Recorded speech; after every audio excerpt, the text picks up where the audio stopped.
Two men who have followed Senator Kennedy's career closely are CBS News Chief Washington correspondent Bob Schieffer and presidential historian Douglas Brinkley. Bob, let me start with you. Senator Kennedy authored more than 2,500 pieces of legislation. Hundreds were passed into law. What made him such a great legislator in your view? I think the main thing, Katie, is he never forgot how important personal relationships are. He got a lot of great things done with Orrin Hatch, a very conservative Republican.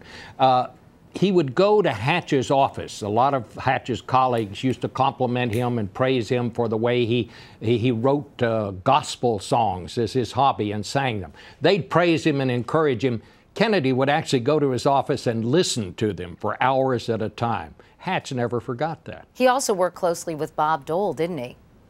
Yes, he did. Dole told me today that the reason he liked Kennedy so much is that when Ted Kennedy told you something, you could count on it.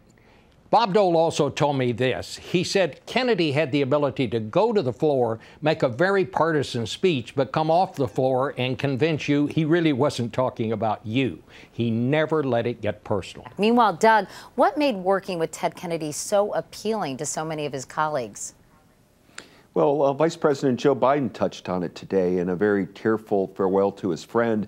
He said he always made you look good in history.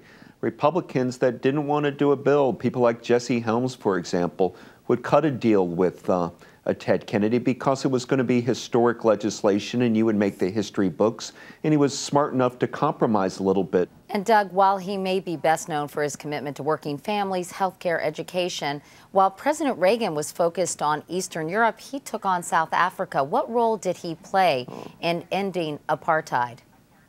Oh, it was a very big role. I mean, he went over to South Africa in 1985 and created a firestorm with his visit because he went and met with Winnie Mandela, the wife of Nelson Mandela, who was had been in jail, and it created a controversy. He was with Bishop Tutu, spent the night with him.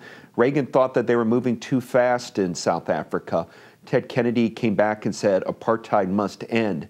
His impact was immense when it came to improving race relations, not just in the United States, but in the world. Meanwhile, Bob, when Ted Kennedy started in the Senate, it was a political arena filled with giants like Dirksen, Moynihan, and the Senate he's left lacks that kind of giant presence today. How will that hurt President Obama's chances of getting health care passed, something Senator Kennedy cared so passionately about? Well, what you don't have today, as what they had in those days, are these great across-the-aisle relationships. He could go to the White House and talk to Ronald Reagan, and they'd have a great time talking to each other. Those relationships are just not there anymore. Bob, ultimately, what do you think Senator Kennedy's legacy will be? Well, I think his legacy is, if you look at the legislation that's been passed in the last 40 years, every single bit of social legislation, whether it's the minimum wage, whether it's women's rights, whether it had to do with disability rights, just hundreds of bills were passed, and they in one way or another were associated with Ted Kennedy. Many times he was the sponsor of those bills. Ted Kennedy accomplished far more in his time in the Senate than probably any of the presidents that I can recall, the 10 presidents that he served with during that time. Bob Schieffer, Doug Brinkley, thank you both so much for your invaluable insight.